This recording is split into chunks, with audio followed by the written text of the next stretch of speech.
There's a phrase called a holiday from history. It was coined a few decades ago in the early 1990s when the Cold War ended between the Soviet Union and the West, and particularly the United States.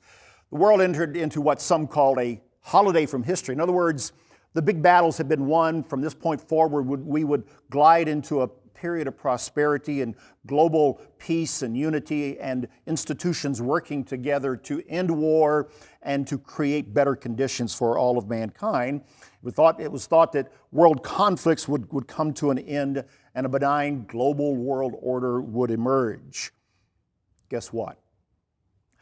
That false dream ended on 9/11 when the attacks upon New York City and Washington by Arab terrorists took place and cascaded into other events in the Middle East.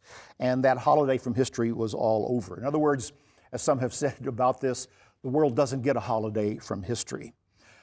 We would tie that into a thought when it comes to the Bible and prophecy. We don't get a holiday from prophecy, Bible prophecy. No matter what we feel about the topic, no matter what we understand or don't understand, the world doesn't get a holiday from prophecy, and especially the Church of God, a disciple of Christ. 2 years ago, COVID-19 unleashed a global pandemic, and we have been dealing with the results of that ever since, as well as a number of other upheavals in the world scene, China's bid for a global supremacy, technological upheavals, censorship, cultural changes that have taken place.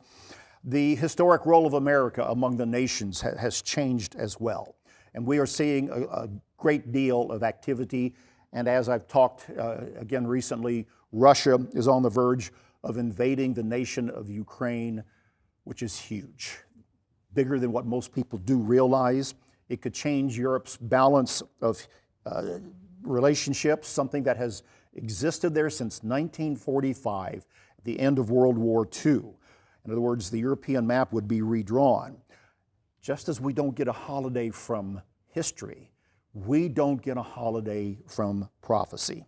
Any number of these events that I've mentioned, Russia invading Ukraine, China's rise, events in the Middle East, these could spark prophetic events that would begin to roll quicker than what we could even imagine.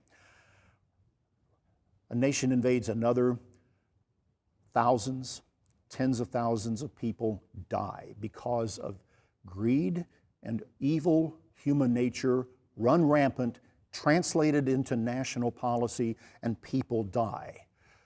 That's war, that's murder, that's death, that's sin. And that brings it down to something we should be interested in, and we should seek to understand the whys, what God's Word says about that.